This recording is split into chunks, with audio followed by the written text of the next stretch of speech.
There was a boy named Ayan who grew up in a small, forgotten town where dreams felt too big for the narrow streets. His house was old, its walls cracked, its roof leaking every time it rained. But the worst part wasn't the house, it was the silence inside. Ayan's father had once been a strong man full of laughter, but life had worn him down. Failed businesses and debts had turned him quiet. His mother tried to hold the family together, but her tired eyes told a story she never spoke out loud. From a young age, Ayan understood something most children don't. Life wasn't going to be easy.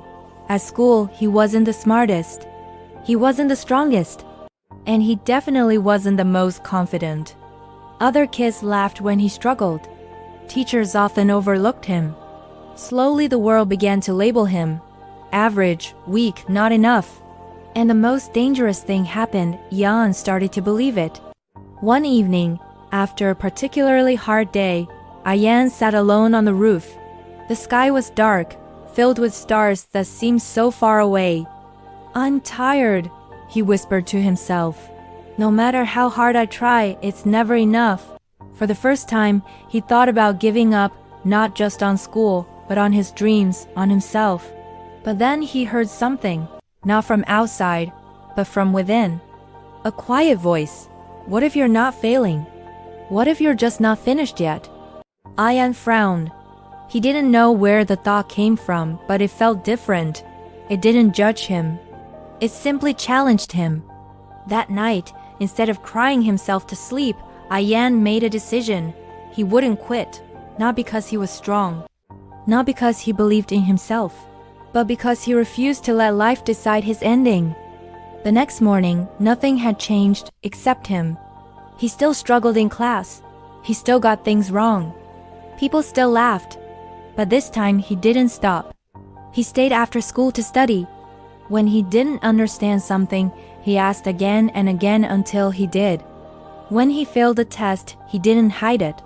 He studied harder. Days turned into weeks. Weeks turned into months. There were moments he wanted to quit, moments when the world felt too heavy, but every time he remembered that night on the roof. "I'm not finished yet." 1 year later, something unexpected happened. Ayan passed an exam he had once failed 3 times. It wasn't perfect, but it was proof. Proof that effort matters. Proof that growth is real. Proof that he wasn't who the world said he was. Slowly things began to change. Teachers started noticing his persistence. Classmates who once laughed now asked him for help. His father looked at him one day and said, "I see strength in you." The kind I lost. That moment hit Ayan harder than anything else. Because for the first time, he realized he was changing the story of his family. Years passed.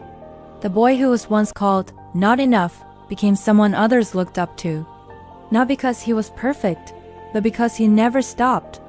He built a life step by step, failure by failure, lesson by lesson. And whenever someone asked him, "What made you different?" he would smile and say, "I wasn't different. I just refused to break." Moral: you just need one thing, the courage to keep going when everything inside you says stop. Because sometimes, the only difference between a broken person and a successful one is the decision to try one more time,